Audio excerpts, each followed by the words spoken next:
This is the only online sales funnel that I use in my online business, and it works every time. Yes, today I'm going to be pulling back the curtain for the first time ever and showing you my stupidly simple sales funnel, and I just use one that I implement in my online business that works every time. And if you're thinking to yourself, what is a funnel?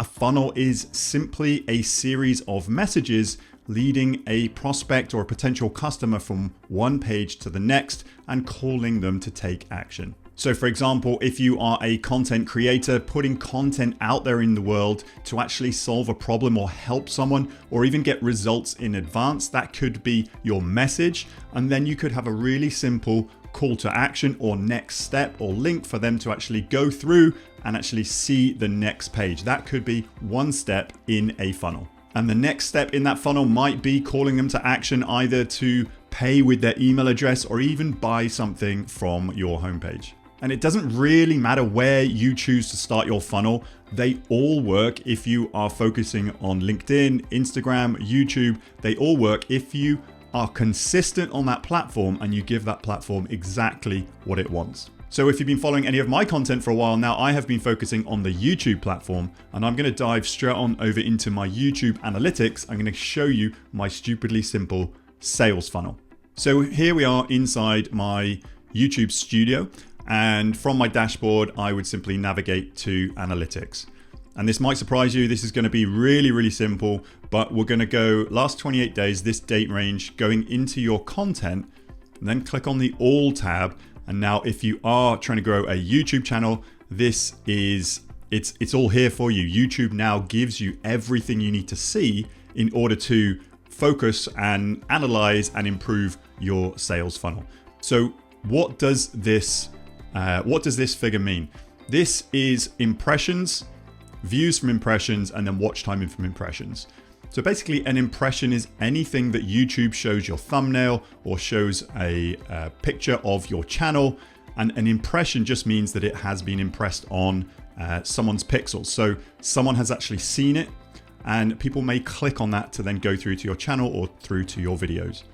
So the first element here, so impressions in the last 28 days, 151,000 impressions. Now, most people don't realize that it's called a funnel because the mouth of the funnel needs to be very, very wide. If you are just putting some content out there in the world and expecting most people to consume your content, most people to click through, and most people to buy your stuff, you're going to have a rude awakening. Most people will not click on your stuff. Most people will not engage. So it's a very small percentage that you're going to see action takers and people going through your funnel. So the first metric that I look at in my YouTube analytics is impressions. Am I getting impressions for the content that I'm putting out there into the world? Now, this next element here, this is 52%. This is YouTube recommending my content. So I want to get this as high as possible because 75% of all YouTube traffic comes from YouTube recommending content to a new audience or your existing audience. So I want to try and get this as high as possible by creating more content for a wider audience. Then the next metric down here, views from impressions. So from that 151,000 impressions, I got 8,000 views. Now, again, this is over the 28-day period, and I'm really interested to see the click-through rate. So this is the amount of people that have seen my impressions and clicked on my impressions and then viewed from that funnel. So this is 5.7%. I'm always interested to try and improve my click-through rate.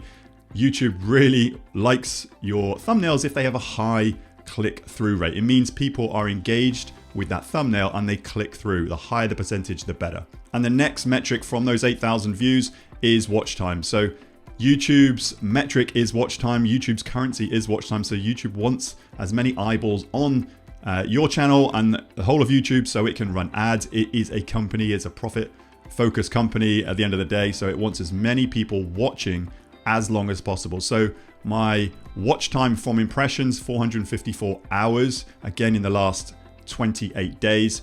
But I'm interested in the average view duration. So the average view duration currently is 3 minutes and 9 seconds. Now I'm always looking to improve this metric. So try and get your average view duration as high as possible. That just means that you're captivating people's eyeballs for as long as possible.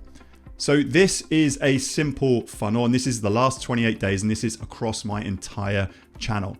So this is the only funnel that I am focusing on and review. So if I was just to go down to lifetime, 1.6 million impressions. Now, that should make you sit up a little bit. This is still a very junior channel. It's still only got just over 1,000 subscribers. But just think of how wide the mouth of the funnel is in comparison to the size of my channel. I want to get as many impressions as possible to feed into the views and then to feed into the watch time. So again, I'm still keen to look at my click-through rate and my average view duration. Click-through rate is still 5.6. I want to get that up as high as possible. And then average view duration, I want to get that up as high as possible as well. Now, this is the only funnel that I'm interested in. Yes, I do repurpose some of my content on socials, but they are all feeding back to YouTube. And I'm interested in this because I want to try and get as much engagement as possible, because in every video that I put out there to the world, I always offer a clear next step to come across to my website and pay with their email address to actually opt in for something of value. So just remember, most people won't take you up on this. There's only a small percentage that will opt into your world. That's why you've got to have as big a funnel as possible to try and increase the number of people and the number of leads coming into your business. Then once people have opted into my world, I follow up with an email sequence to try and help and add more value, and then position my products and services down the line. But you may be thinking to yourself, this seems like an unachievable metric right now. I'm just going to go back into my analytics, and all I do is I focus on the content I put out into the world, but then I have a look at the real-time data. So this is exactly what is happening on my channel right now, and have a look at some of the videos that are doing well. I'm going to go and have a look at the analytics of a video that I put out there last year, how to use Loom. It's one of my best performing videos. And then you can actually scroll down when you click on reach. You can scroll down, you can see this video has its own very, very similar funnel. So again, since published, this has had 236,000 impressions. And then again, views from those impressions, nearly 17,000. And then watch hours, 916 watch hours. So this video is doing really well. So all you need to do is focus on putting good content out there into the world, adding value, and then offering a very clear next step. And this strategy can be applied to any platform that you are focusing on. For example, if you are focusing on Instagram, have a look at your impressions, your clicks, your click through. There's no point in having a big audience if you're not calling them to action and actually getting them into your world, getting those leads, and actually positioning your offers and services. And as you can see, there's way more metrics you can actually drill down into. This is where the traffic is coming from. YouTube search, suggested videos, external. I will be doing another video on where YouTube actually gets its traffic from. But just to know, if you are doing anything like this, have a look at lifetime, have a look at all of your data, and then just try and increase the top of funnel, what you're putting out there into the world, as much as possible, because most people, or a very small percentage, will actually take you up on what you have to offer and engage with your world. So that's it. Hopefully this video has actually helped you out and inspired you to actually get on YouTube. It is a great resource to actually get on if you are creating content into the world. And that is just shown you how simple my funnel is. Actually, YouTube create this funnel for me. Now, I am getting leads every single day. This funnel works, and it is a lifelong goal for me to just keep plugging away and increasing the size of this funnel. And this typically works for me because I offer an opt-in, a free opt-in, or a lead magnet, some further training, or a downloadable that is evergreen. I will never change those lead magnets. So if somebody is watching a video 5 years, 10 years down the line, they can still get access to that lead magnet and then be served up my most recent email sequence and nurture sequence. But this is all to do with my published content. If you wanted to see a little bit more about how my whole business model works, I've put together a free on-demand workshop for you. You can head to timpeakman.com/workshop, get instant access today, and see how I piece this entire business model together. So leave me a comment below if this has helped actually simplify your complicated funnels that you're putting out there into the world, and it's given you a little bit of a spark or an idea to actually get on YouTube and create a really simple funnel. So that link once more, timpeakman.com/workshop, and I look forward to seeing you again on another video soon.